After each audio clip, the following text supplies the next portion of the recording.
Hi ಗೆಳೆಯರೇ, ಸಿಟಿಯೊಂದರಲ್ಲಿ ವಾಸವಾಗಿದ್ದ ದಿವ್ಯಳ ಜೀವನದಲ್ಲಿ ನಡೆದ ಒಂದು ಘಟನೆಯನ್ನು ಹೇಳುತ್ತೇನೆ. 22ನೇ ವಯಸ್ಸಿಗೆ ಕಂಕಣ ಭಾಗ್ಯ ಕೂಡಿ ಬಂದು ಜೀವನ ಚೆನ್ನಾಗಿಯೇ ನಡೆದಿತ್ತು. ಗಂಡ ಚಿರು ಇರುವವರೆಗೆ ಎಲ್ಲವೂ ಸರಿಯಾಗಿತ್ತು. ಒಂದು ದಿನ ಅವರು ಅಪಘಾತದಲ್ಲಿ ತೀರಿಕೊಂಡರು.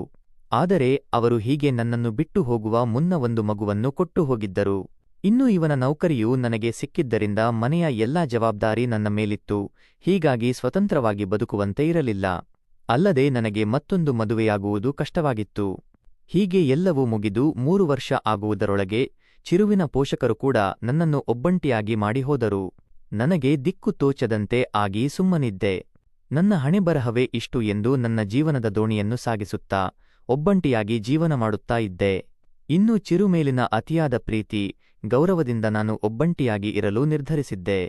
ಅಲ್ಲದೆ ಸಮಾಜದಲ್ಲಿ ನಮ್ಮಂತವರನ್ನು ಹೇಗೆ ಕಾಣುತ್ತಾರೆ ಅಂತ ಆಗಾಗ ಬೇರೆ ಕಡೆ ಓದಿದ್ದೆ, ಟಿವಿಯಲ್ಲಿ ನೋಡಿದ್ದೆ.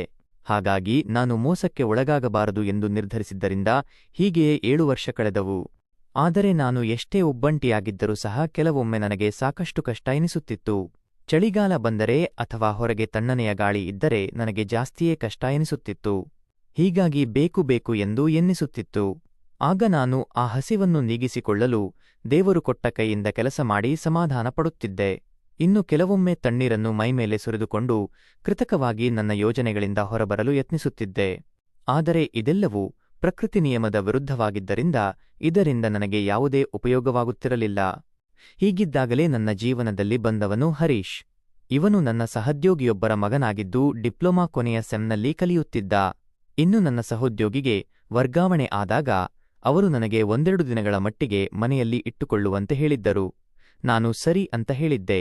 ಏಕೆಂದರೆ ಅವನು ನನಗೆ ಮೊದಲಿನಿಂದಲೂ ಗೊತ್ತಿದ್ದ, ಮೇಲಾಗಿ ಪರಿಚಿತನಾಗಿದ್ದ. ಅಲ್ಲದೆ ಅವನ ಪರೀಕ್ಷೆಗಳು ಕೂಡ ಹತ್ತಿರದಲ್ಲಿದ್ದವು. ಅವನು ನನ್ನ ಮನೆಯಲ್ಲಿ ಇದ್ದುಕೊಂಡು ಕಾಲೇಜಿಗೆ ಹೋಗಿ ಬರುತ್ತಿದ್ದ.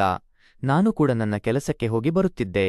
ಮೊದಲಿಗೆ 1-2 ದಿನ ಹೋಗಿ 1 ವಾರ ಇಲ್ಲಿಯೇ ಇದ್ದ. ಕೊನೆಗೆ 1 ತಿಂಗಳು, ಹೀಗೆ ಕೊನೆಗೆ ಇಲ್ಲಿಯೇ ಉಳಿದಿದ್ದ. ಯಾಕೆಂದರೆ ಅವನಿಗೆ ಹಾಸ್ಟೆಲ್ನಲ್ಲಿ ಜಾಗ ಸಿಕ್ಕಿರಲಿಲ್ಲ. ಹೀಗಾಗಿ ಇಲ್ಲಿಯೇ ಉಳಿದುಕೊಂಡಿದ್ದರಿಂದ ನಾನು ಕೆಲಸಕ್ಕೆ, ಅವನು ಕಾಲೇಜಿಗೆ ಹೋಗಿ ಬರುವುದು ಎಲ್ಲವೂ ನಡೆಯುತ್ತಲೇ ಇತ್ತು. ಇನ್ನು ಒಂದು ದಿನ ಅವನು ಮೈಮೇಲೆ ನೀರು ಸುರಿದುಕೊಂಡು ಬರಬೇಕಾದರೆ ನಾನು ಅಚಾನಕ್ಕಾಗಿ ನೋಡಿದ್ದೆ.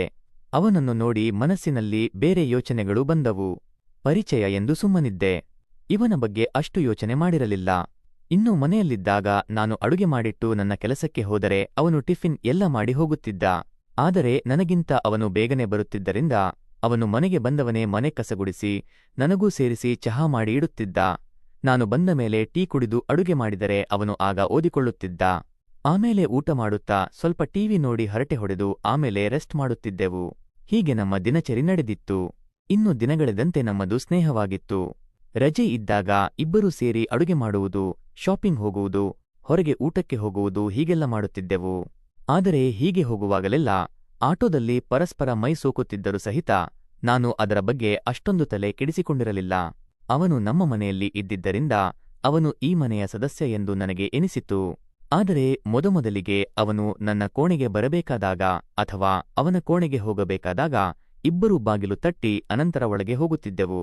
ಆದರೆ ಇವಾಗ ಹಾಗೆ ಇರಲಿಲ್ಲ. ಪರಿಸ್ಥಿತಿ ಬದಲಾಗಿ ನೇರವಾಗಿ ಹಾಗೆ ಬಂದು ಹೋಗುವುದು ಮಾಡುತ್ತಿದ್ದೆವು. ಅವನು ಹಾಗೆ ಮಾಡುತ್ತಿದ್ದ. 1-2 ತಿಂಗಳಿನ ಬಳಿಕ ಒಂದು ದಿನ ನಾನು ಎಂದಿನಂತೆ ಕಸಗುಡಿಸಬೇಕು ಅಂತ ಒಳಗೆ ಹೋದಾಗ ಅಲ್ಲಿಯೇ ಆ ಸನ್ನಿವೇಶ ನೋಡಿ ನನಗೆ ಶಾಕ್ ಆಗಿತ್ತು. ಅವನು ಬಿದ್ದಿದ್ದರೂ ಸಹಿತ ಎಲ್ಲವೂ ಅಸ್ತವ್ಯಸ್ತವಾಗಿ ಇನ್ನೊಬ್ಬ ಬೆಳಿಗ್ಗೆ ಎದ್ದು ಕುಣಿಯುತ್ತಿದ್ದ. ಅದನ್ನು ನೋಡಿ ನನಗೆ ನಂಬಲು ಆಗಲಿಲ್ಲ. ನನಗೆ ಏನು ಮಾಡಬೇಕೆಂದು ತಿಳಿಯದೆ ಆ ದೃಶ್ಯವನ್ನು ಕಂಡು ಭಯವಾಗಿ ಕೂಡಲೇ ಅಲ್ಲಿಂದ ಹೊರಬಂದಾಗ ಹೃದಯ ಬಡಿದುಕೊಳ್ಳಲು ತೊಡಗಿತ್ತು. ಕೂಡಲೇ ಸೋಫಾದ ಮೇಲೆ ಸ್ವಲ್ಪ ನೀರು ಕುಡಿದು ಬಂದು ಕುಳಿತೆ. ಆದರೆ ಹೀಗೆ ಕುಳಿತಾಗ ಕಣ್ಣು ಮುಚ್ಚಿದರೂ ನನಗೆ ಪದೇ ಪದೇ ಅದೇ ದೃಶ್ಯ ಕಣ್ಣ ಮುಂದೆ ಬಂದಂತೆ ಆಗುತ್ತಿತ್ತು.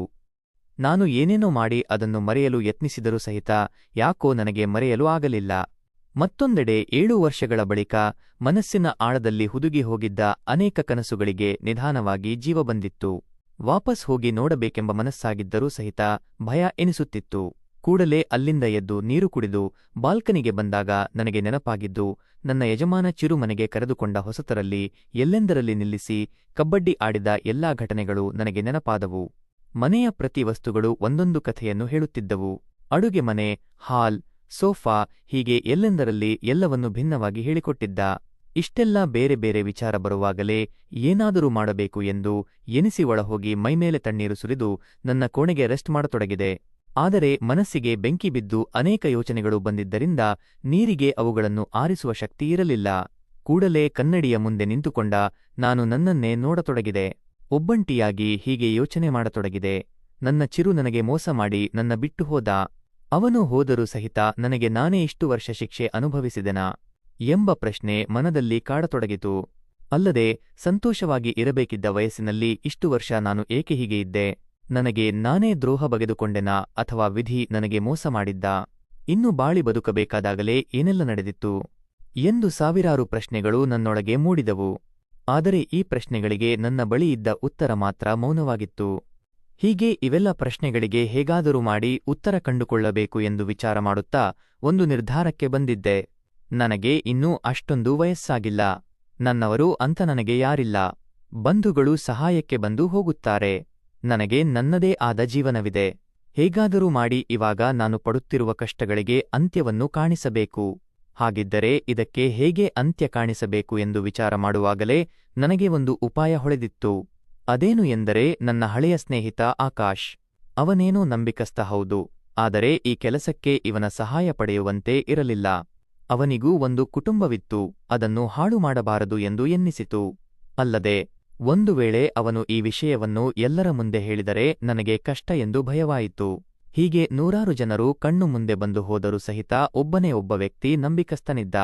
ಅವನೇ ಆ ಹರೀಶ್. ಆದರೆ ಅವನು ನನ್ನ ಮನೆಯಲ್ಲಿ ಇರುತ್ತಾನೆ ಈ ಕೆಲಸಕ್ಕೆ ಎಂದು ಯೋಚಿಸುತ್ತಾ ಇದ್ದೆ. ಆಗ ಹೀಗೆ ಯೋಚನೆ ಮಾಡಿದರೆ ಜೀವನವೇ ಹಾಳಾಗುತ್ತದೆ. ಆತ 2 ತಿಂಗಳಿನಿಂದ ಇಲ್ಲಿದ್ದಾನೆ. ನನಗೂ ಅವನಿಗೂ ಪರಿಚಯ ಇದೆ, ಹೊರಗೆ ಹೇಳುವುದಿಲ್ಲ. ಅವನು ಕಾಲೇಜಿನಲ್ಲಿ ಏನಾದರೂ ವ್ಯವಸ್ಥೆ ಮಾಡಿಕೊಂಡಿರಬಹುದು ಎಂದು ತೀರ್ಮಾನ ಮಾಡಿದೆ. ತಕ್ಷಣವೇ ತಿಜೋರಿಯಲ್ಲಿ ಇಟ್ಟಿದ್ದ ಹಳೆಯ ತೆಳುನೈಟಿ ಹಾಕೊಂಡು ಹೊರಗೆ ಬಂದು ಅವನ ಕೋಣೆಗೆ ಹೋಗಬೇಕು ಎನ್ನುವಾಗಲೇ ಅವನು ಎದ್ದು ಹೊರಗೆ ಬಂದ. ನನಗೆ ಒಂದು ಕ್ಷಣ ಶಾಕ್ ಎನ್ನಿಸಿತು. ಆದರೆ ಬೆಳಿಗ್ಗೆ ನೋಡಿದ್ದು ನನಗೆ ನೆನಪಾಗಿತ್ತು. ಅವನು ನನ್ನ ನೋಡುತ್ತಾ, ಇವತ್ತು ಬೇರೆ ರೀತಿಯೇ ಕಾಣುತ್ತಾ ಇದ್ದೀರಾ, ಏನಾದರೂ ವಿಶೇಷ ಇದೆಯಾ ಅಂತ ಹೇಳಿದಾಗ ನಾನು ಅವನನ್ನೇ ನೋಡುತ್ತಿದ್ದೆ. ನಾನು ಕೂಡಲೇ ಅವನನ್ನು ಒಳಗೆ ಕರೆದುಕೊಂಡು ಹೋಗಿ ಮೈಮೇಲೆ ಬಟ್ಟೆ ಬಿಚ್ಚಿ ಡ್ಯಾನ್ಸ್ ಮಾಡಿದೆ. ನಡುನಡುವೆ ಹಾಡನ್ನು ಹಾಡಿದೆ. ಅವನು ಚೆನ್ನಾಗಿ ಡ್ಯಾನ್ಸ್ ಮಾಡಿದ. ಕೊನೆಗೆ ಅವನಿಗೂ ಸುಸ್ತಾಯಿತು. ಸ್ವಲ್ಪ ಹೊತ್ತು ಅಲ್ಲೇ ರೆಸ್ಟ್ ಮಾಡಿದೆ. ನನಗೆ ಖುಷಿಯಾಗಿ ಕೊನೆಗೆ ಕಣ್ಣೀರು ಬಂದಿತ್ತು. ಇದಾದ ಮೇಲೆ ಅವನಿಗೆ, ನಿನಗೆ ಯಾರಾದರೂ ಗೆಳತಿಯರು ಇದ್ದಾರಾ ಎಂದೆ. ಅವನು ಯಾರಿಲ್ಲ ಎಂದ. ಅಲ್ಲಿಗೆ ಆ ಡ್ಯಾನ್ಸ್ ಮೊದಲ ಬಾರಿ ಎಂದು ನನಗೆ ಗೊತ್ತಾಗಿತ್ತು. ಆದರೆ ಮುಂದೆ ಒಂದಿಷ್ಟು ದಿನವಾದ ಬಳಿಕ ಏನೋ ಮಾಡಲು ಹೋಗಿ ಏನೋ ಆಗಿ ಒಂದು ಸಮಸ್ಯೆಯಾಗಿತ್ತು. ನಾನು ಆಸ್ಪತ್ರೆಗೆ ಹೋದಾಗ ನನಗೆ ಒಂದು ಸಮಸ್ಯೆ ಆಗಿತ್ತು. ಆಮೇಲೆ ಮಾತ್ರೆ ತಗೊಂಡು ಹೊಟ್ಟೆಯನ್ನು ಕರಗಿಸಿದೆ. ಅವತ್ತಿನಿಂದ ನಾನು ನನಗೆ ಟ್ರಾನ್ಸ್ಫರ್ ಆಗಿದೆ ಅಂತ ಊರಿಗೆ ಹೋಗಿ ಅಲ್ಲಿಂದ ನನ್ನ ಆಫೀಸ್ಗೆ ಬರುತ್ತಿದ್ದೆ. ಇವನು ತನ್ನ ಊರು ಸೇರಿದ್ದ. ಆದರೆ ಯಾರಿಗೂ ಎಲ್ಲೂ ಇದನ್ನು ಹೇಳುವಂತೆ ಇರಲಿಲ್ಲ. ಹೇಳಿದರೆ ನನ್ನ ಮರ್ಯಾದೆ ಮಣ್ಣು ಪಾಲಾಗುತ್ತಿತ್ತು. ಹಾಗಾಗಿ ಗೆಳೆಯರೇ, ನಿಜ ಜೀವನದಲ್ಲಿ ನಡೆಯದಂತಹ ಕಾಲ್ಪನಿಕವಾದ ಘಟನೆ, ಕಾಲ್ಪನಿಕ ಕಥೆಗಳನ್ನು ನಾವಾಗಲಿ ಮತ್ತೊಬ್ಬರಾಗಲಿ ಗಂಭೀರವಾಗಿ ತೆಗೆದುಕೊಳ್ಳಬಾರದು. ಇವುಗಳನ್ನು ಕೇವಲ ಒಂದು ಕಥೆಯಂತೆ ನೋಡಬೇಕು. ಏಕೆಂದರೆ ಪ್ರತಿಯೊಂದು ಕಥೆಗಳು, ಘಟನೆ ಅಥವಾ ಸನ್ನಿವೇಶವು ಕೆಟ್ಟ ಅಂತ್ಯವನ್ನು ಹೊಂದಿವೆ. ನಾವು ನಮ್ಮ ಬದುಕನ್ನು ಹಸನಾಗಿಸುವ ಕಥೆಗಳನ್ನು ಓದಿ ಅದರಿಂದ ಸ್ಫೂರ್ತಿಯನ್ನು ಪಡೆಯಬೇಕು. ಇಂತಹ ಕಾಲ್ಪನಿಕ ಘಟನೆ, ಕಥೆಗಳಂತೆ ನಿಜ ಜೀವನದಲ್ಲಿ ಮಾಡಿದರೆ ಜೀವ ಮತ್ತು ಜೀವನಕ್ಕೆ ತೊಂದರೆಯಾಗುತ್ತದೆ.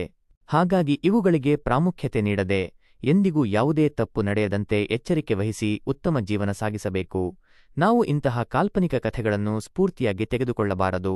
ಜೊತೆಗೆ ನಾವು ಎಲ್ಲರೂ ಸಮಾಜದಲ್ಲಿ ನ್ಯಾಯಯುತವಾಗಿ ಜೀವನ ನಡೆಸಿ ಸಮಾಜದ ರೀತಿನೀತಿಗಳಿಗೆ ಒಳಪಟ್ಟು ಸಭ್ಯಸ್ಥರಾಗಿ ಒಳ್ಳೆಯವರಾಗಿ ಜೀವನ ಸಾಗಿಸಬೇಕು. ಇನ್ನು ಯಾರೂ ಕೂಡ ಈ ತರಹ ಮಾಡಬಾರದು. ಇವೆಲ್ಲ ತಪ್ಪು, ಇವುಗಳನ್ನು ಮಾಡಬಾರದು. ಗೆಳೆಯರೇ, ಈ ಕಥೆ ಇಷ್ಟವಾಗಿದ್ದರೆ ವಿಡಿಯೋಗೆ ಲೈಕ್ ಮಾಡಿ, ಚಾನೆಲ್ ಸಬ್ಸ್ಕ್ರೈಬ್ ಮಾಡಿ. ಶೀಘ್ರದಲ್ಲೇ ಮತ್ತೊಂದು ಕಥೆ ನಿಮ್ಮ ಮುಂದೆ. ಧನ್ಯವಾದ.